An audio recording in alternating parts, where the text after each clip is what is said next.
ایک بندہ تھا دوسرے بندے سے ناراض تھا، دوسرا بندہ اس کے پاس آیا راضی کرنے کے لیے اسے، یار مجھے معاف کر دو، یہ کر، اس نے کہا چلو بھاگ جاؤ آگے سے۔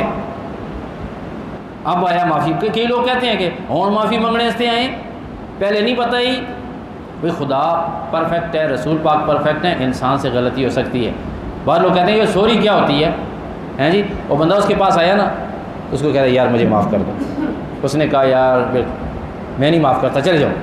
اچھا دوبارہ وہ کسی کے پاس گیا، اس نے کہا یار ایسا نہ کرو، جب بھی تم اسے دیکھو نا تو اسے مسکرا کر دیکھو۔ وہ 2-3 دفعہ اسے مسکرا کر دیکھا جب اس نے، تو جب اس کے دل میں نا مسکراہٹ کی وجہ سے جگہ بن گئی، اس نے کہا یار اس نے معافی بھی مانگی ہے، مجھے دیکھتا ہے تو بڑی دل نواز مسکراہٹ کے اندر ویسے بھی اللہ تعالیٰ نے کشش رکھی ہے، تو اس کے دل کے اندر اس کی جگہ بن گئی۔ اس نے کہا چلو اس کو معاف کر دیتے ہیں اور اس سے راضی ہو جاتے ہیں۔ اگلی دفعہ جب اسے وہ ملا نا، اس نے کہا یار میں تمہیں گلے بعد میں لگاؤں گا، پہلے تمہیں ایک شعر سناؤں گا۔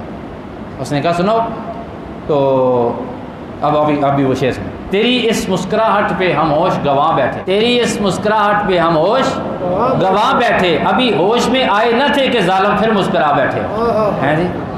تو یہ کہتے ہیں کہ جو مسکراہٹ ہے یہ حسن کا دوسرا نام ہے، جو مسکراہٹ ہے یہ زندگی کا دوسرا نام ہے، جو مسکراہٹ ہے یہ امید کی کرن ہے، اور جو مسکراہٹ ہے یہ ایسا صدقہ ہے جس میں پیسے نہیں لگتے۔ یہ جو مسکراہٹ ہے یہ نبی پاک صلی اللہ علیہ وسلم کی وہ ادا ہے کہ جس کے چہرے پہ پھیل جائے مصطفیٰ خود ہی یاد آ جایا کرتے ہیں۔